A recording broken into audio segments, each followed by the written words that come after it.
Un análisis profundo a los temas de actualidad, arte, cultura, deporte, sociedad. Aquí comienza, entre comillas, comunicación que no discrimina.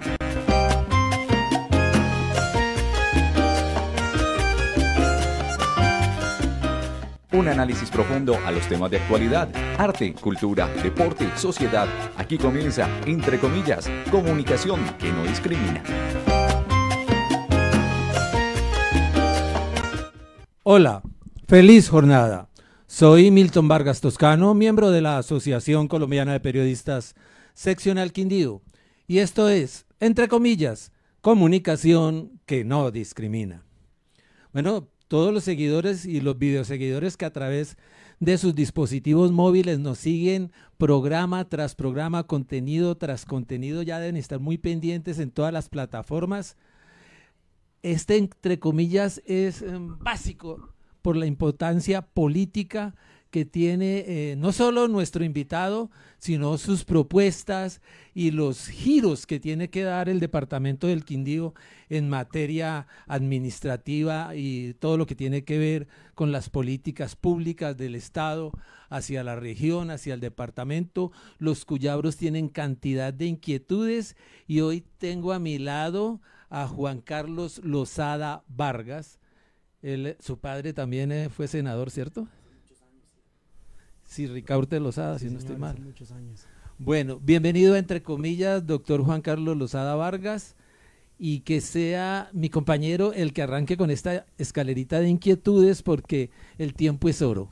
Hola, hola, ¿qué tal? ¿Cómo están, mi estimado? Bienvenido. Un placer Esta estar es aquí su con casa. ustedes. Muchas gracias por la entrevista. Claro que sí. Estamos con los medios de comunicación aquí, el departamento del Quindío, y bueno, es importante todas las propuestas que usted ha hecho. Hay una propuesta que me llama mucho la atención, ya para entrar en materia, es la propuesta 1774, que habla acerca de los animales, de respetarle la vida a los animales, la propuesta de no a la fiesta taurina. Hablemos sobre eso. Pues sí, yo soy animalista, llevo muchos años trabajando en favor de los animales. No es lo único a lo que me dedico en el Congreso, también tengo un trabajo social, un trabajo ambiental, un trabajo cultural, pero le he dedicado un gran número de mi tiempo a la lucha por la defensa de los animales. Y en el año 2016 logramos sacar una ley que es histórica para Colombia, que es la piedra angular sobre la cual se ha construido una legislación para los animales en Colombia, que es la ley 1774. Esa ley creó el delito de maltrato animal y declaró a los animales seres sintientes, sujetos de especial protección por parte del Estado y de las autoridades. Con esa base jurídica, que son los dos pilares, si se quiere, de la legislación animal en Colombia, pues se ha podido ir construyendo nuevos proyectos de ley en favor de ellos. A los animales. Siendo ellos seres sintientes, entonces no deberían ser sujetos de experimentación para fabricar cosméticos, por ejemplo. Esa ley la logré sacar yo también. Siendo ellos seres sintientes que hacen parte prácticamente de nuestra familia, pues no deberían poder ser embargados. Total. Declaramos a los animales inembargables en Colombia.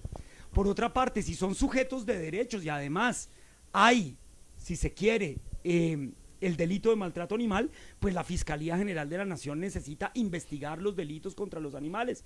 Creamos entonces el grupo GELMA, el Grupo Especial de Lucha contra el Maltrato Animal de la Fiscalía General de la Nación. Creamos el delito de tráfico de fauna silvestre, que es una de las cosas más graves que le sucede a los animales en Colombia. Resulta que anualmente la policía está incautando más o menos entre 18 y 35 mil animales de nuestra fauna silvestre que están siendo traficados a otros países. Y calcula la policía que por cada animal que son capaces de recuperar, hubo 10 que no fueron capaces de recuperar. Lo que quiere decir que esto puede ser una problemática que va entre 200.000 a 300.000 animales al año que están siendo traficados en Colombia. Ese es el tercer delito ilegal más lucrativo del mundo. Están primero las armas, luego las drogas y después el tráfico de fauna silvestre. Tristemente Colombia es epicentro de esos tres negocios ilícitos. Y para terminar, pues claro, logramos prohibir las corridas de toros en Colombia. Yo no quiero que mi hija crezca en un mundo en el que se le llame cultura ver cómo torturan hasta la muerte a un animal. Cultura para mí es la música, cultura es la danza, cultura es la poesía, la literatura, cultura es la escultura, cultura son nuestras expresiones folclóricas. De ninguna manera la tortura a un ser sintiente. Alabo y exalto, perdón, Milton, alabo y exalto la ley 1774 que prohíbe en su totalidad el maltrato de cualquier animal, muerte de cualquier animal. Ahora hablemos acerca del aborto. ¿Dónde queda esa propuesta de no al aborto dentro de su plataforma política? Pues digamos que el aborto no ha sido un sujeto de discusión en el Congreso de la República. Pero debería. El Congreso, no, el Congreso Es más prioridad no un ser humano que un animal. Sí, todos tenemos derecho a vivir. El Congreso no se ocupa de ese tema por una razón muy simple. Y es que quien ha, digamos, sentado posición sobre ese tema ha sido la Corte Constitucional. Y entonces, al ser la Corte Constitucional, pues esa discusión ya no se da en el Congreso de la República, porque el Congreso de la República no puede ir en contravía de las sentencias de la Corte Constitucional. Ese es un tema que la Corte ha venido tratando desde hace muchos años. Empezó primero con las 3 excepciones a la prohibición del aborto, que eran en caso de violación, en caso de malformación del feto, cuando el parto podía poner en riesgo la vida de la madre, y hasta ahí fue. Y luego la Corte tomó una decisión que llevó esto más lejos aún, que es, digamos, la plena legalización del aborto en Colombia. Ahí es donde y esas son decisiones que toma la Corte Constitucional, que lo que nos corresponde a los actores políticos es respetar las decisiones de la justicia, respetar las decisiones que toma la honorable Corte Constitucional, que es quien interpreta la Constitución Nacional. Por eso en el Congreso nunca ha cursado un solo proyecto que tenga que ver con el aborto. Yo en los 12 años que llevo, esa discusión nunca la hemos tenido que dar. Tiene que salirse del bloque de constitucionalidad. Videos seguidores. Juan Carlos Lozada Vargas tiene una abultada experiencia política en su corta vida, porque es un político joven. Son 11 páginas que tengo en mi poder, actos legislativos presentados y aprobados, proyectos de ley presentados y aprobados, y otros actos legislativos, tanto como proyectos de ley igualmente, también en trámite para su aprobación. Esto es impresionante, pero en aras del tiempo, ¿qué viene? ¿Qué quiere hacer usted como senador? Porque dar el paso de representante a la Cámara y llegar al Senado es un cambio radical. Entonces, ¿qué viene a continuación? Pero que sea Max Alejandro Vargas de la plataforma YouTube TV Colombia quien haga la pregunta al respecto. A futuro sobre lo que pretende hacer en el Senado. Pues sí, mire. De eso quisiera pedirle un gran favor como periodista. No hay una ley que ampare al periodista que trabajó durante muchísimos años, no pudo pensionarse y requiere una vida digna para el final de sus vidas. Bueno, nosotros esperamos que la Corte Constitucional destrabe el tema de la reforma pensional, que es absolutamente fundamental que la Corte siente posición sobre ese asunto. Ustedes han visto que el magistrado que está encargado y hoy presidente de la Corte Constitucional presentó una ponencia negativa a la ley tramitada por el gobierno nacional de reforma pensional, que le da a la gente que no tiene el chance de la pensión al menos un mínimo de ingreso en su vejez. Yo creo que ese era un tema importante. Yo voté favorablemente la reforma pensional. A mí lo que no me gustó de la reforma pensional fue la forma atrabiliaria como quisieron imponerla en el Congreso de la República, obligando a la Cámara de Representantes a asumir el texto del Senado de la República. Yo eso lo voté en contra, si bien yo estaba votando a favor de la reforma, pues eso me pareció un exabrupto absoluto, porque por algo en nuestra Constitución somos un Congreso bicameral y ahí se rompió el principio de bicameralidad. Y hoy está emproblemada esa reforma en la Corte Constitucional, que le traería algo de alivio a todos esos trabajadores de Colombia que no alcanzaron la pensión, pero que necesitan, especialmente a los adultos mayores que tal vez nunca tuvieron un trabajo y que no tienen cómo sostenerse en su vejez, por ejemplo, la gente que está al cuidado de personas que tienen discapacidad, o en otra época no se usaba que las mujeres trabajaran y demás, y entonces hay un montón de señoras que no tienen un ingreso al final de su vida. Sí, señor. Ese tema se tocaba en la reforma pensional. Por otra parte, pues mire, yo trabajo en varias líneas. La primera de ellas, por supuesto, los temas para la gente. Yo soy autor de múltiples leyes de la República, como lo reseñaba Milton, Sí. más de 25 leyes de la República. Pues yo no voy a dejar de trabajar por esos temas, seguiré trabajando en los temas sociales, seguiré trabajando en los temas ambientales, seguiré trabajando en los temas animalistas, seguiré trabajando en los temas que tienen que ver con las garantías de los derechos y de las libertades de los colombianos, seguiré trabajando en los temas de la cultura, Muy pero bueno. también seguiremos trabajando en los temas institucionales, que yo creo que son fundamentales. Por ejemplo, yo no me imaginé nunca que después de 3 periodos nosotros siguiéramos eligiendo al Consejo Nacional Electoral a punta de política. Eso es una vergüenza. El Consejo Nacional Electoral hay que reformarlo y hay que crear un tribunal electoral en Colombia que fusione la sección quinta del Consejo de Estado con el Consejo Nacional Electoral en un gran tribunal que se elija de manera independiente a la política, porque uno no puede ser juez y parte. Entonces son los partidos políticos total. los que eligen los magistrados y luego son esos magistrados los que fallan sobre los partidos políticos. Pues eso es una cosa que no tiene presentación Toda esa hoy. cadena falla. Por supuesto que nosotros tenemos que ver cómo vamos a acabar la circunscripción nacional a Senado. Yo le quiero decir, adolecemos de representación en el Senado de la República. De donde yo vengo, Bogotá, no tiene verdaderos senadores que representen a Bogotá, como no los tiene el Putumayo, como no los tiene el Chocó, como no los tiene la isla de San Andrés, como no lo tiene el Baupés, ni el Guaviare, ni el Guainía, como hoy no los tiene el Quindío, como no los va a tener el Tolima, como seguramente no lo va a tener Boyacá, porque desgraciadamente se ha Politizado. digamos que hay unas regiones que han cogido demasiada fuerza política y lo han hecho a través de la inversión del Estado, esa es la realidad, y han utilizado esa inversión del Estado para fortalecer aún más su poder político en el país. Por ejemplo, el caso del Valle del Cauca, el caso de la costa atlántica, que es el más grande, ustedes saben perfectamente de qué estoy hablando. Entonces es absolutamente necesario que el Senado también regrese a los territorios, que el Senado, que los diferentes departamentos de Colombia tengan garantizado una representación en el Senado de la República. Hoy hay 9 departamentos que no tienen representación en el Senado y vaya usted a ver, oh sorpresa, son los más pobres, son donde no hay ninguna inversión del Estado. El Chocó, el Baupés, el Guainía, el Guaviare, el Amazonas, el Putumayo, el Caquetá, no tienen representación en el Senado. Y cada vez van a ser más los departamentos que van a dejar la representación en el Senado si continuamos con esta dinámica política, me perdonan ustedes, de una enorme corrupción, de compra de votos, de ríos de plata que están corriendo en estas campañas políticas. Y por eso también tenemos que hacer un esfuerzo por la financiación plena y total de las campañas políticas por parte del Estado, tratar de llegar a una lista cerrada con primarias, es decir, con democracia interna de los partidos políticos y al mismo tiempo acabar la circunscripción nacional de Senado que no le ha servido para nada a este país, para nada.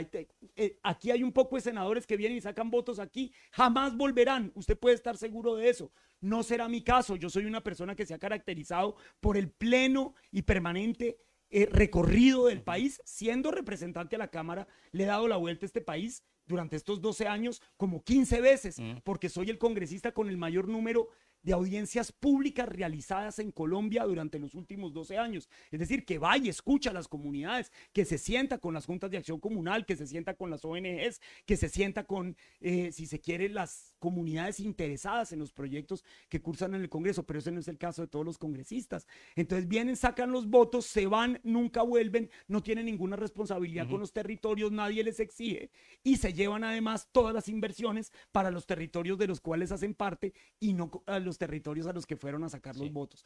Entonces, esa reforma es urgente, una reforma política en Colombia es fundamental. Doctor Juan Carlos, de pronto para contextualizar la inquietud de mi compañero Max Alejandro Vargas de YouTube TV Colombia, desde noviembre del año 99 la Corte Constitucional, sentencia 075, ponente Carlos Gaviria Díaz, se desprofesionaliza el periodismo en Colombia.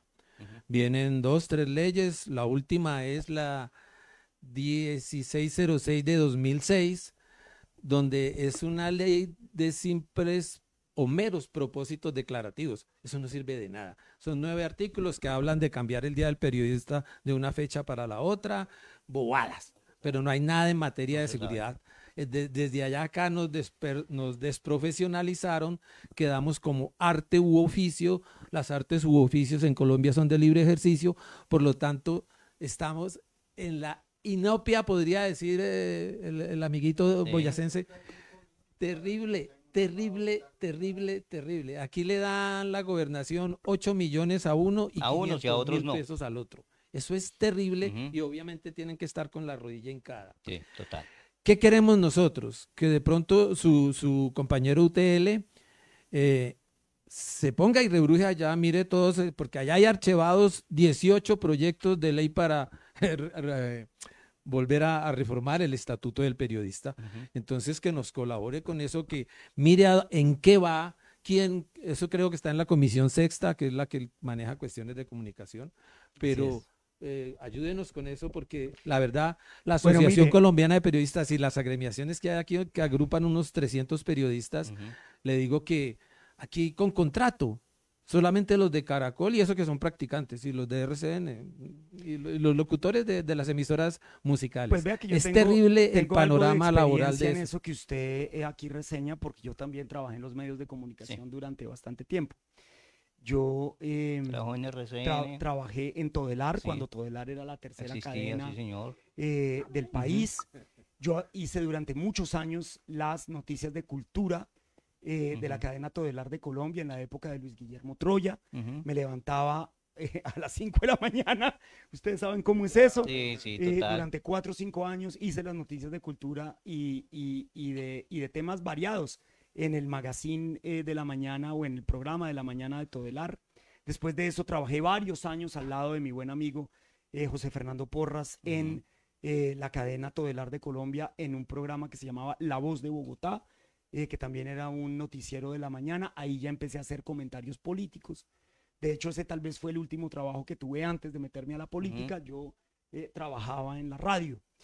Y es muy sorprendente ver que hoy las cadenas radiales especialmente, yo creo que va a empezar a funcionar de la misma manera en la televisión dentro de poco, pues venden los espacios radiales a alguien que se tiene que dedicar a sostener y a financiar ese espacio radial. Y entonces, como decía el compañero, se la pasan detrás de un político para conseguir una pauta. Digamos que ya no tienen una posición editorial porque es al mejor postor el que ponga plata, y esto no está sucediendo solamente en las emisoras pequeñas, comunitarias, no, este es el caso de la W. Es decir, el que pauta en la W se gana los favores del director de ese programa, o el que pauta en 6 AM, o el que pauta en Blue Radio. Entonces lo tratan de una forma distinta a como se tratan a otros, y eso es muy grave para la democracia en un país, porque eso va en detrimento de la actividad periodística, que es la de informar con veracidad, que es la de informar con neutralidad, que es la de hacer las preguntas incómodas, que es la de indagar sobre la verdad en Colombia. Y entonces a mí me parece que ese sistema en el que la radio puede entregarle un espacio radial para que sea otro el que lo usufructe en términos económicos, pues ha ido en detrimento de la profesionalización del periodismo, y por supuesto que ha convertido eso en un mercenariato de la comunicación, que es muy complicado para una democracia, si es que uno entiende que la democracia tiene, digamos, 4 pilares esenciales, que son, si se quiere, el sector productivo, el sector de la política, el sector de los medios de comunicación, que son un poder esencial para Colombia. Entonces, yo les digo aquí a todos los periodistas, pensemos una reforma para ver de qué manera podemos tener unos medios de comunicación que hoy, además, frente a las redes sociales y frente a tantos influenciadores, no solamente están en desventaja, sino que han empezado a perder enorme credibilidad, justamente porque todo el mundo los entiende como unos espacios económicos y no como unos espacios de verdadero periodismo. Le doy un pequeño dato, representante. De las 11 emisoras comunitarias, 9 están en manos de una familia política, de las del Quindío. Imagínese usted. De 9 canales de televisión, ya no queda sino el canal 21 de Génova. Acaba de cerrar el canal 13, Suldemaida, sur de Armenia, por falta de patrocinio económico. Cuando no cierran por resequedad económica, Ujú. cierran por política o son asumidos o absorbidos por Legón o cualquier otra plataforma La semana pasada también particular. cerró otra Acabo de cerrar transmisora Quindío. transmisora Quindío, que era una emisora Quiero- continua de Tradicional. todos los años, tradicional. Yo los Quiero- entiendo perfectamente, pues ya yo les he mostrado aquí mi currículum. Yo no solamente trabajo Sí. en la radio, he trabajado también en los medios escritos, he Ujú. escrito para múltiples revistas, he escrito para múltiples medios de comunicación, así que yo conozco muy bien la problemática de los medios. Cuenten conmigo para tratar de buscar. Hay un compañero presente, representante, él es un verdadero ejemplo de superación. Sí. Tiene algunas limitaciones físicas, pero a todos nos consta que él es tremendamente imparcial, investiga, serio, por lo tanto se lo presento y con su inquietud. En el micrófono, allá.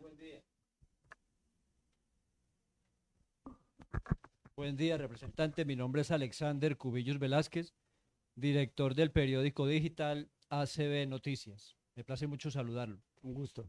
La pregunta mía es la siguiente. Mucho se ha hecho en Colombia en favor de la población en condición de discapacidad a la cual pues yo pertenezco, como lo dijo nuestro señor presidente de la Asociación Colombiana, Milton. La pregunta mía es, hay una clase de discapacitados de esta población que son los discapacitados que tienen que tener vigilancia permanente de por vida. Conozco varios casos. Yo, por ejemplo, pues soy discapacitado, pero gracias a Dios pues me puedo valer por mis propios medios. Y si llegara a quedarme sin padres y sin familia y a quedarme solo pues en la vida, pues no me iría tan mal porque tengo cómo defenderme. La pregunta mía es a esta población que son los que están directamente reducidos a una cama de por vida, se llegan a quedar sin papá, sin mamá, sin su cuidador permanente. Para ellos, ¿qué clase de beneficio podría existir o qué podría usted implementar para esta población? En este caso, candidato. Pues mire, recientemente en el Congreso de la República, y digo recientemente porque es el 3 de diciembre, se conmemora el Día de la Discapacidad, el Día Internacional de la Discapacidad. Y nosotros hicimos un evento en el Congreso en el que citamos a la mayor cantidad de líderes que pudimos de Bogotá y de otras regiones del país para hacer esa conmemoración, pero también para plantear unas rutas legislativas en favor de las personas en condición de discapacidad. Es un tema complicado porque requiere de altas inversiones del Estado, especialmente para aquellas discapacidades que, como usted bien lo señala, inhabilitan a una persona de manera plena y que necesitan de un cuidador permanente. La economía de ese cuidado vale mucho dinero, pero es la obligación del Estado atenderla. Y por supuesto que el Estado tiene que cumplir con esa obligación. En el caso de aquellas personas que no pueden tener un cuidador permanente, le corresponde al Estado el cuidado de los connacionales y por supuesto de toda persona que habite en el territorio nacional. Creo que esta es una pregunta más grande todavía para el Ejecutivo. Desde el Congreso de la República han salido muchas leyes en favor de la discapacidad y falta mucho más, porque, digamos, no le hemos dado solución a los temas de la movilidad de la gente en condición de discapacidad en prácticamente ninguna de las ciudades del país.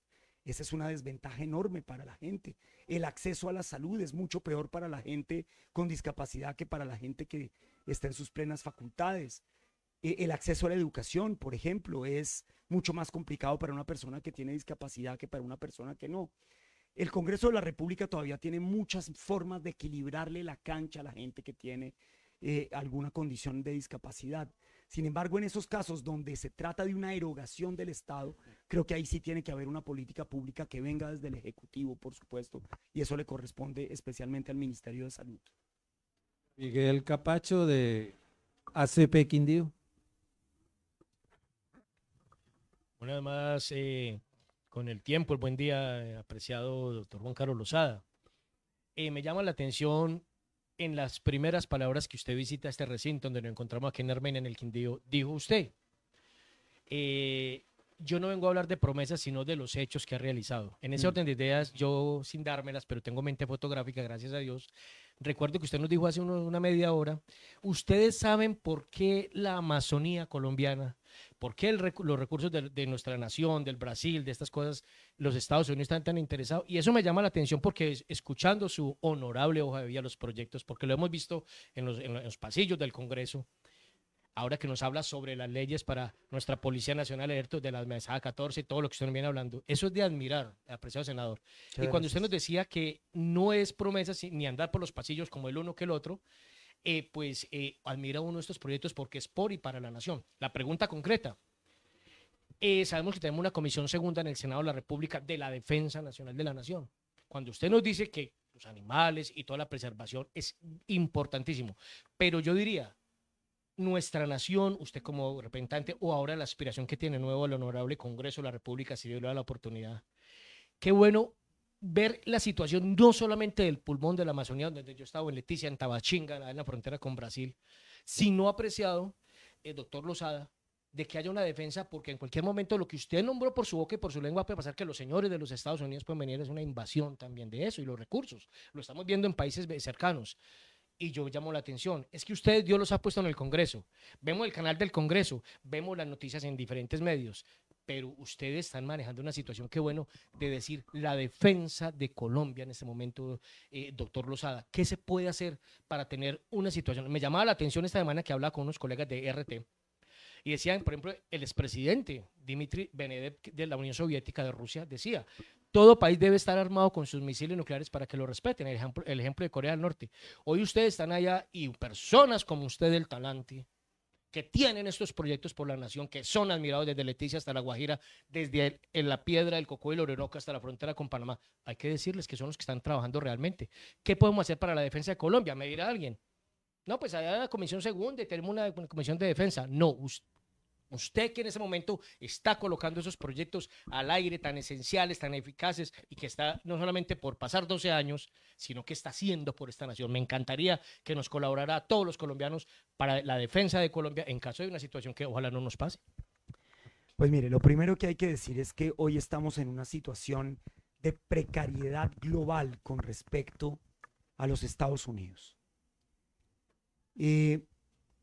La política de Donald Trump es una política catastrófica para la seguridad del planeta, porque estamos pasando de unos Estados Unidos que tenía una relación de cooperación fuerte con Occidente a un debilitamiento de ese relacionamiento diplomático por parte de los Estados Unidos. La amenaza no se cierne solo sobre lo que ellos consideran su patio trasero, que somos nosotros. Está escrito en la propia página del Departamento de Estado de los Estados Unidos. Nos consideran su patio trasero. Dice Donald Trump que este hemisferio les pertenece a ellos. Nosotros les respondemos, este continente nos pertenece a nosotros. Pero desgraciadamente mire que la amenaza hoy se cierra también sobre Europa. Donald Trump ha debilitado su posición en Ucrania, permitiendo el fortalecimiento de Rusia, dejando a la Unión Europea casi que a la merced de Vladimir Putin, amenazando con simplemente tomarse Groenlandia, que está bajo el protectorado de Dinamarca, país de la OTAN, es decir, un debilitamiento de la organización del Tratado Transatlántico, que ha sido la organización que le ha hecho frente, si se quiere, a Rusia. Y ahí están las dos potencias nucleares del planeta, entonces, enfrentadas ahora con nuevos actores nucleares, como lo son China, India y Pakistán. Estamos a puertas, como lo hemos visto en los últimos días, de una confrontación armada plena y tal vez una intervención territorial dentro de Irán, lo que generaría prácticamente una tercera guerra mundial. Es decir, ¿qué puede decir uno en este contexto? Tenemos que actuar con inteligencia con respecto a Estados Unidos, pero también con dignidad, porque ni lo uno ni lo otro nos garantiza que el loco del norte, el señor anaranjado, el día que le dé la gana, según sus intereses económicos y los de sus amigotes, pues venga a hacer vejámenes en América Latina. Total. Entonces, la situación, yo le quiero decir, la situación mundial es de extrema gravedad. Y los latinoamericanos tenemos que hacer un llamado a la sensatez, tenemos que hacer un llamado a la diplomacia, tenemos que hacer un llamado a la cordura en el diálogo internacional, porque desgraciadamente estamos lidiando con un señor que no toma decisiones de Estado, sino que toma decisiones personales en muchos casos, que toma decisiones que representan solamente un sector de la población norteamericana y no los intereses de todo un pueblo. Fíjese, hoy Estados Unidos está levantada contra Donald Trump por el asesinato de una mujer en Minneapolis por parte del ICE.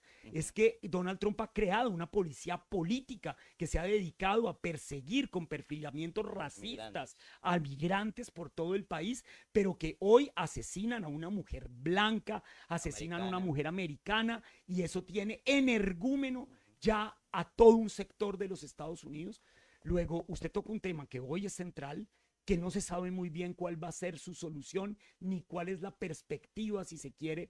Además, porque le quiero decir, en las elecciones regionales en Estados Unidos, muy posiblemente van a ganar los demócratas, y si logran las mayorías tanto en Senado como en Cámara, pues tendrán la posibilidad de un impeachment de nuevo al presidente Donald Trump, y eso puede generar una ola de violencia al interior de los Estados Unidos, y eso tiene unas implicaciones para la política internacional que son realmente muy grandes. Yo sentí un fresquito por nuestro país de saber que el presidente Gustavo Petro y que Donald Trump tuvieron una conversación en la que se pudo desescalar el lenguaje, porque me parece que después de lo que ha sucedido en Venezuela, Colombia tiene que tener la prudencia de entender que este señor es capaz de cualquier cosa. Hay que rechazar plenamente esa actitud de Donald Trump. Hay que denunciar en todos los rincones del planeta cómo Donald Trump es un bully, es una persona que está haciéndole matoneo permanente a todas las naciones del planeta, no solamente hoy con el tema de los aranceles, sino ya con una acción militar directa, y me parece que el planeta se tiene que levantar y tiene que levantar su voz con respecto a lo que está sucediendo en Estados Unidos, pero la situación es precaria, es complicada, es impredecible, y tenemos que andar con mucho cuidado.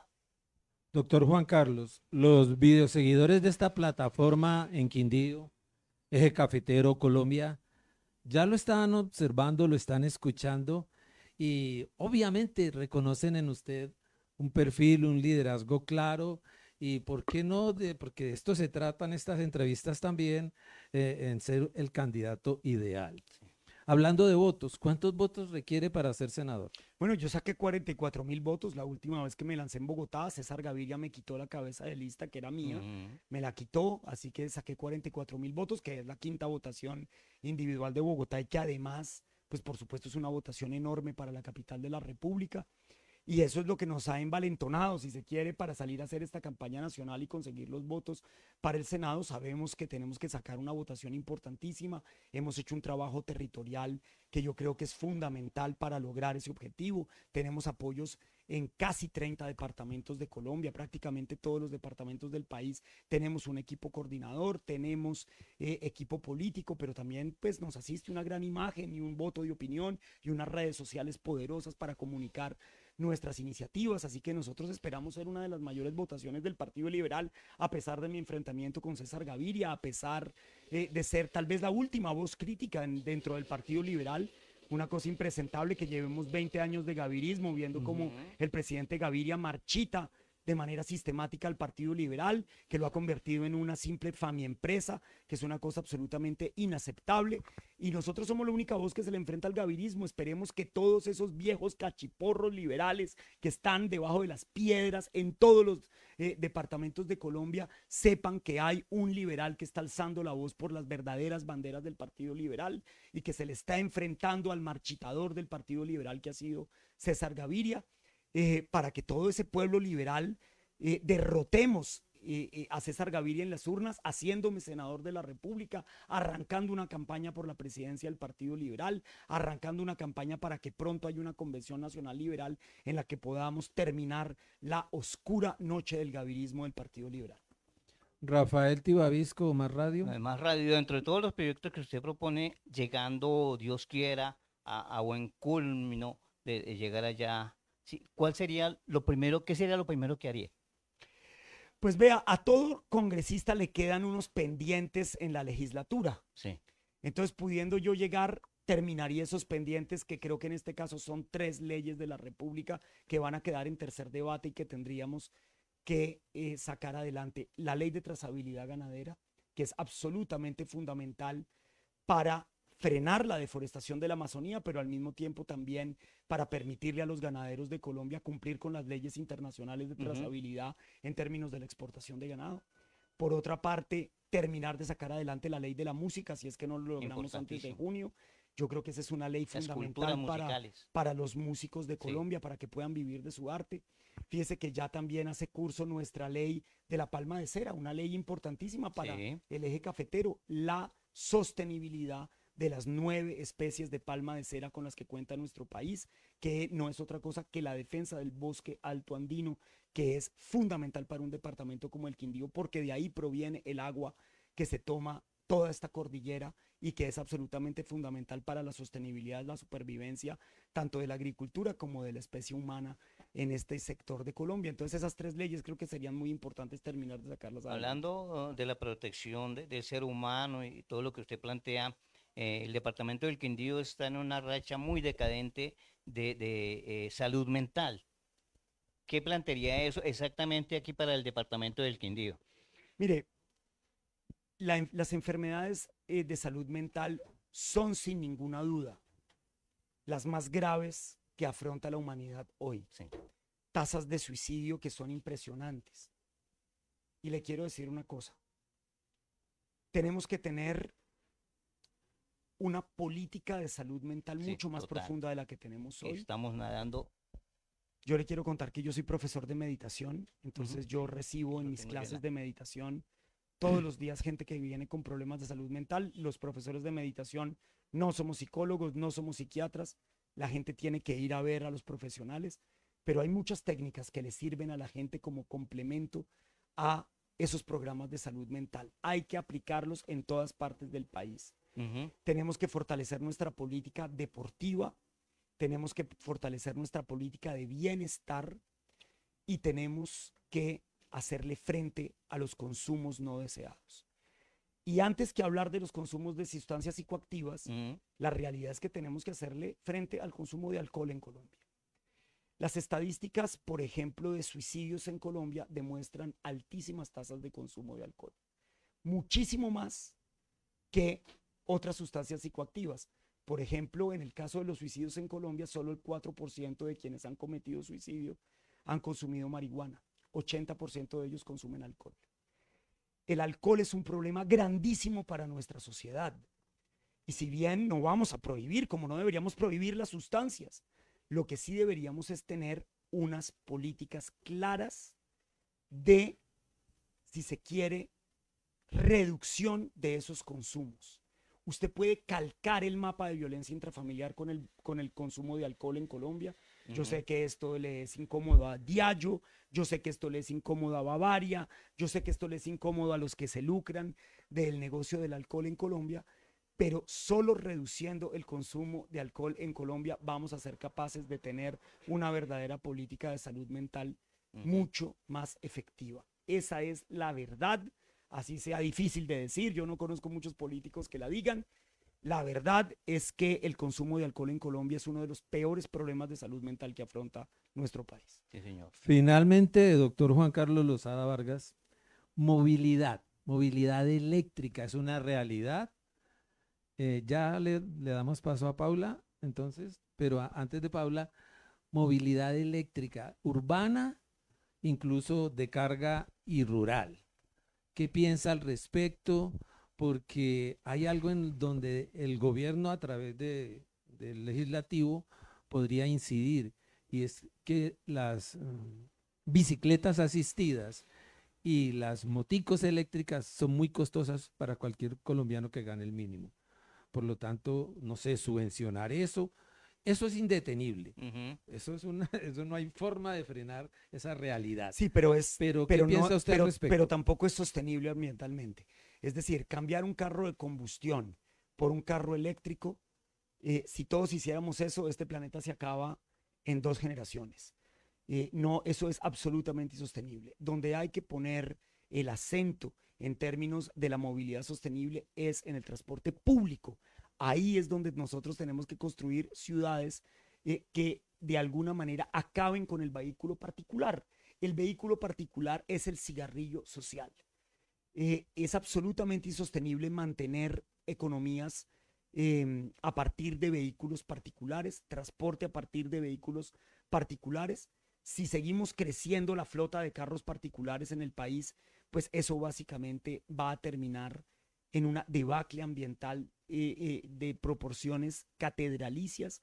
Colombia tiene que meterle la ficha a mejorar el transporte público y que la gente se pueda bajar del carro y se pueda subir al bus, se pueda subir al metro, se pueda subir al tren de cercanías, se pueda subir al transporte público. Ahí es donde está el verdadero cambio. Cambiar carros. ¿Combustión o eléctrico? No, eléctrico, por supuesto. Esa fue la gran crítica que le hicimos a Enrique Peñalosa, que tuvo la oportunidad de convertir a la flota de Transmilenio en Bogotá en una flota 100% eléctrica y no lo hizo. No lo quiso. Eso fue un error y sí, había que invertir algo más, pero nos traía unos beneficios ambientales gigantescos.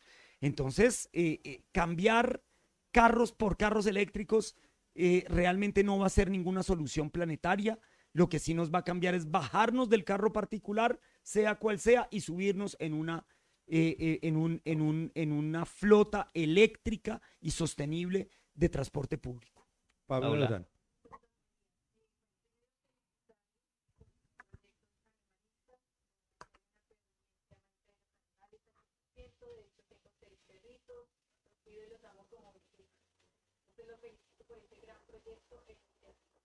También el tema de la cultura es otro tema que me atañe muchísimo porque tengo un hijo artista, también soy artista, soy programadora, periodista y artista. Entonces son temas que para mí son extremadamente importantes. Yo quería preguntarle, porque usted ha hecho mucho énfasis en el apoyo a la cultura. En sí, ¿en qué consiste específicamente ese apoyo que usted brindará a la cultura del país? Porque si bien sabemos que ya está lleno de artistas, hay mucha gente talentosa, pero siempre son. Entonces, todos los artistas que tenemos han sacado sus proyectos, pues, con su propio trabajo, sin ayuda prácticamente de ningún gobierno. ¿En qué consiste su apoyo a la cultura del país? Bueno, lo primero que hay que decir es que este gobierno, si algo bueno ha hecho, es el aumento exponencial en el presupuesto general de la Nación para el Ministerio de Cultura. El último año de Iván Duque terminó en 322.000 millones de pesos de presupuesto para la cultura y el gobierno de Gustavo Petro aumentó eso a 1.4 billones de pesos, es decir, multiplicó eso prácticamente por 5.